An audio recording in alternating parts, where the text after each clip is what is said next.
Dan uwa, wannan hudu ta mu ta yau dama mun fara ta wani sati uku da suka wuce. So yanzu nake so mu dan karasa ta a gurguje saboda muhimmancinta. Matsalar da muka dauko akan magana aure. Aure yana mutuwa sau da yawa, muna ganin yadda aure yake mutuwa ba shiri. Wani lokaci aure baya dadewa, kwanaki yake mutuwa. Wani wata 2 3 ya mutu, wata 1 shekara 1 ya mutu. To shi aure abubuwan da yake rike shi, akwai tarbiyya ta musamman da take rike aure.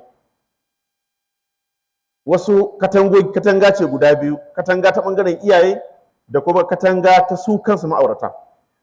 Su iyaye akwai daurin da suke yi ta fuskar a matsayinsu na iyaye, na wurin kula da yaran da nuna musu abubuwa. Nawa ne a cikinmu waɗanda idan yarinya ta kai shekara 15, yayin da take wato tuna hizo sun zawa, lokacin take tun kudowa zuwa ga shekarun aure, nawa ne a cikin iyaye maza suke kiran ƴaƴansu wadda ta kai shekara 15 ka zaunar da ita daga kai sai ita ka fara nuna mata wasu abubuwa? Nawa ne muke yin wannan? Nawa ne muke yi tsakani da Allah? Ba ta na daga hannu ba, dan ba za ta daga hannu bane, amma dai tambaya ce wadda kowanne mu ya san ansar ta. Ba kasafai muke yin wannan ba. Mafi yawa kwarai ƴaƴa mata sun fi kusanci da iyayensu mata, wannan haka ne. Amma fa ka sani cewa mace ba za ta ba mace abin da ya kamata ta ba ta fuskar zamantakewa a gidan mijinta. Ba za ta bayar ba, ba ta bayarwa ba. Idan kai wasa ma, ita matar ta kace za ta gwada mata wasu abubuwan da baka tsammani. Ta ce kin san mazan yau sai ana taka musu burki, karki kuskura ki daga namiji kafa.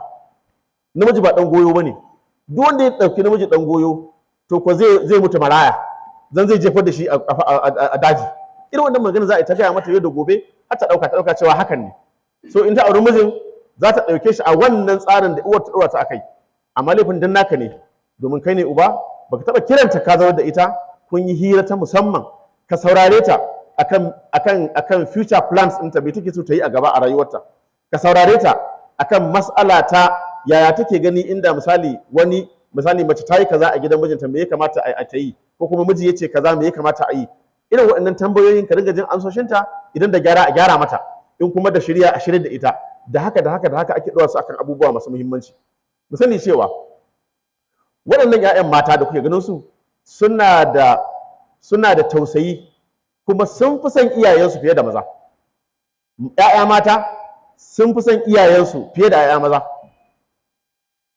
Idan 'ya mace ta ci abinci a gidanta, abincin da ta san kila a gidansu ba a ci ba, sai ta tuno mahaifiyarta in tana raye, ko ta tuno mahaifinta in tana raye. Wasu lokuta takan dan tambayi mijin, da Allah zan aika wa mamata kaza ko na aika wa babana kaza. Suna yi saboda tausayin da Allah ya ba su, suna da tausayi kwarai da gaske a cikin zukatansu. So waɗannan halittun masu albarka da suke da wannan hali na tausayi da kyautayi da mutuntawa, a ce kuma kai baka tsaya ka ja ta a jiki ba a lokacin da take buƙatar ka, baka ɗora ta akan wasu abubuwa ba. Yanzu dan Allah kana ganin kayi adalci kuma kayi daidai? Ya kamata mu gyara wannan. Daga cikin abubuwan da ya kamata mu lura a matsayinmu na iyaye shine mu gane cewa ‘ya'yanmu mata ‘ya'yanmu ne, ko suna gidanmu ko suna gidan aure. Akwai wani rashin da mutane suke yi da suke cewa miji ya fi uba. Wannan maganar jahilci ce. Jahilci ne, miji bai fi uba ba. Uba yana nan a matsayinsa na uba, miji yana nan a matsayinsa na miji. Babu wata hanya wadda uba yake ɗaukar matsayin miji ko miji ya ɗauki matsayin uba. Babu. So kowa yana inda yake. Uba ne, miji kuma miji ne. Inda ake samun matsalar bambancin fifikon shine a cikin matsalar cikin gidan miji, uba ba shi da ikon cewa ga abin da za a yi. Uban ya kenan, ba shi da wannan ikon. Ba za ka aiko ka ce lallai ga yadda za ku rayu a cikin gidanku ba. Wannan baka da wannan haƙƙin a matsayinka na uban ya. Amma uban ya ne. Mijin ya miji kuma miji ne. Kowanne da daurin da yake playing a tsakaninsu. So uba yana da dama ya aika wa ‘yarsa saƙo na lallai ta kiyaye kanta kacce kaza. Lallai tabbata tana yin kaza. Wannan haƙƙinsa ne kuma zai yi. Kuma wannan daurin ne na ubansa. Na ita a matsayinsa na ubanta. Akwai lokacin da mijin zai rasa yadda zai yi, dole sai uban ne zai magana. Saboda shi uban ne. uban ne, inda mijin ne, inda miji uba ne da akwai abubuwan da ba za a yi ba. Ko kowa ma ya sani, kowa da matsayinsa. Wannan shi ne zancen gaskiya. To amma duk da haka uba abin da ya kamata ya kimsa wa ‘yarsa a kullum shine ki ji tsoron Allah a duk inda kike.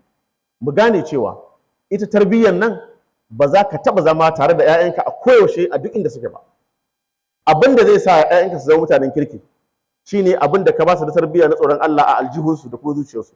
Kullum suna yawo da tsoron Allah a ransu, ina tabbatar maka duk inda suka je wannan tsoron Allah will always manifest in their affairs. Duk lokacin da suke yawo wannan abin ne zai ringa musu tasiri. Cewa da sai za su wani abu su aiwa bayar cewa ni tsoron Allah kaza so wani abin yana nan a ranta. Amma idan kace wai zaka tsaya ka sa mata ido, kai za ka yi kaza, in za ta je unguwa sai ka kai ta, in za a yi kaza ka tsare ta, in za a yi waye kana ganin wannan ne daidai? Wannan ba hanya bace gaskiya. Ba hanya bace. Koya musu ake yi. A koya musu sanin Allah, a kimsa musu tsoron Allah a cikin ransu, a gwada musu da dabaru da abin nan da hikima irin ta iyaye, a nuna musu yaya tsoron Allah yake. So duk inda take za ta ji tsoron Allah, za ta fifita Allah akan mas'alarsa, kuma in ma ta ga wani abu takan yi haƙuri saboda wancan darasin da ka bata sai ta kauce domin rayuwar ta yi kyau. Wannan wajibin iyaye ne su yi wannan. Abu na biyu, su nuna musu akan cewa ibada abu ne wanda babu wasa a cikinsa, musamman sallah. Babban abin da zamu rike shi mu zo kusa da Allah subhanahu wataala babu kamar sallah. Wannan sallah ita ce take kusanta mu zuwa ga Allah subhanahu wataala, sai kuma zikiri wanda shi yau da kullum ake yin su. Inda sallah za a ke yin ta sati da yawa sai mun manta da Allah subhanahu wataala. To wannan sallar ita ce abu da take mai muhimmancin gaske wanda take matso da mutum kusa da Allah subhanahu wataala. Wata rana Annabi sallallahu alaihi wasallam yana ba mata shawara cewa na san za ku samu matsaloli a gidajenku, za ku samu takura a gidajenku.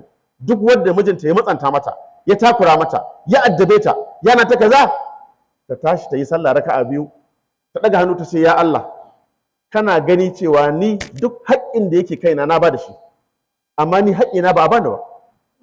Annabi ce ki zuba ido ki ga ya Allah zai yi.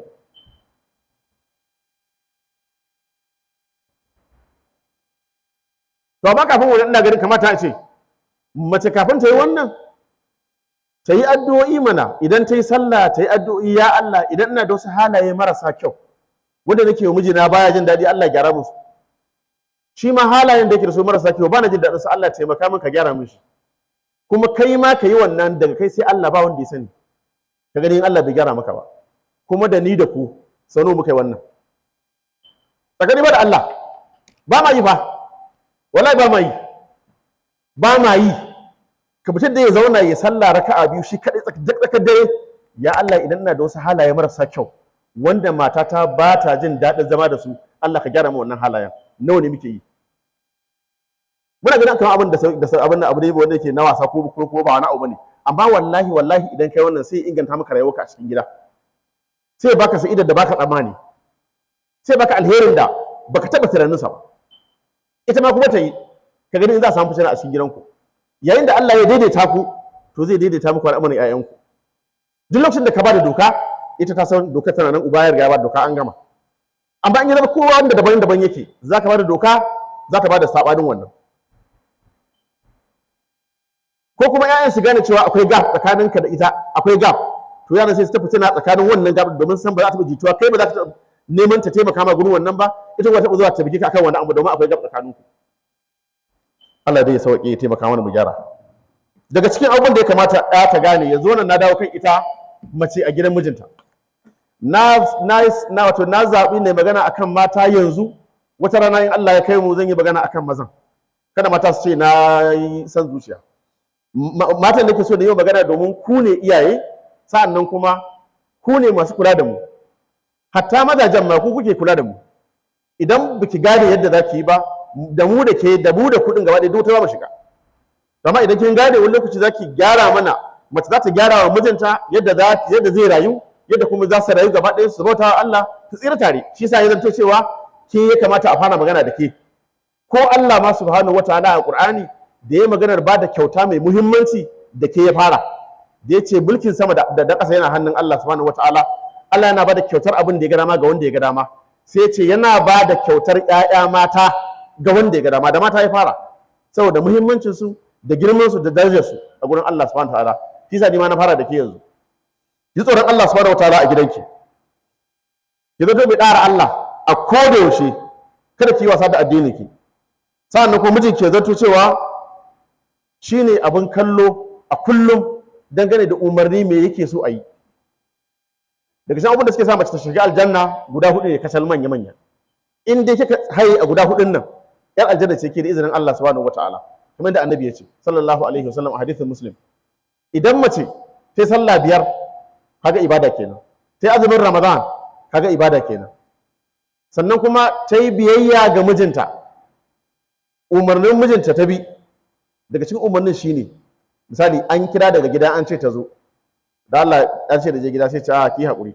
To wannan umarnin ta bi shi. Shi kenan. Alabashi in kuna so ta zo ku kira mijin mana. Wannan shine daidai. Sa'an kuma abu na hudu, ita mace ta kare mutuncinta. In ta yi waɗannan abubuwan manzon Allah ya ce za a buɗe mata ƙofofi guda 8 na aljanna a ce mata shiga da ɗaya daga wanda kika dama a ciki. To wannan alkhairi ne kuma abu ne mai albarka. Ki koyi yin faɗar maganar gaskiya, kar ki masa ƙarya. Duk mijin da ake yi ƙarya baya da matarsa. Ki koyi tsafta, dan tsafta tana sa mutum ya ji daɗin zama a gida kuma ya daɗe a cikin gida. Kar ki dinga ɗaga masa murya, don ɗaga murya tana nuna cewa akwai raini a tsakaninku. Wannan namijin baya yarda da wannan abin. Kada a gwada miki cewa ko ƙawaye ko wasu su ce da ke ai ɗaya kuke, ba ɗaya kuke ba. Ɗaya kuke a halitta a matsayin ku na bayin Allah subhanahu wataala, amma a wannan gidan akwai shugabanci. Shugaban kuma shi ne wannan mijin. Kuma dole akwai biyayya tsakaninki da shi. Ga ma hadisi can an karanta biyayya ki za ta saki ki shiga aljanna.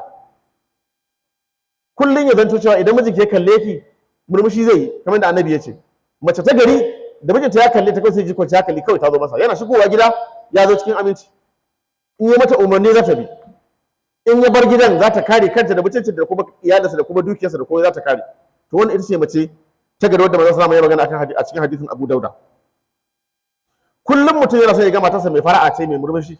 Kar ki zama mai daura fuska, mai murtikewa, yana magana kira bashi ansa a'a kar ki zama wannan. Ba da amsa sosai ko ki zama mai murmushi ko da akwai wata matsala tsakaninku, yi murmushi kiran ki dadin lokacin da ya kamata ke magana da shi akan yadda za a gyara ko za a tafafa abin. Ki zanto mai juriya, domin dama gaba ɗaya rayuwar duniya ki sani jarabawa ce. Duk abin da ka sani a rayuwar duniya jarabawa ce.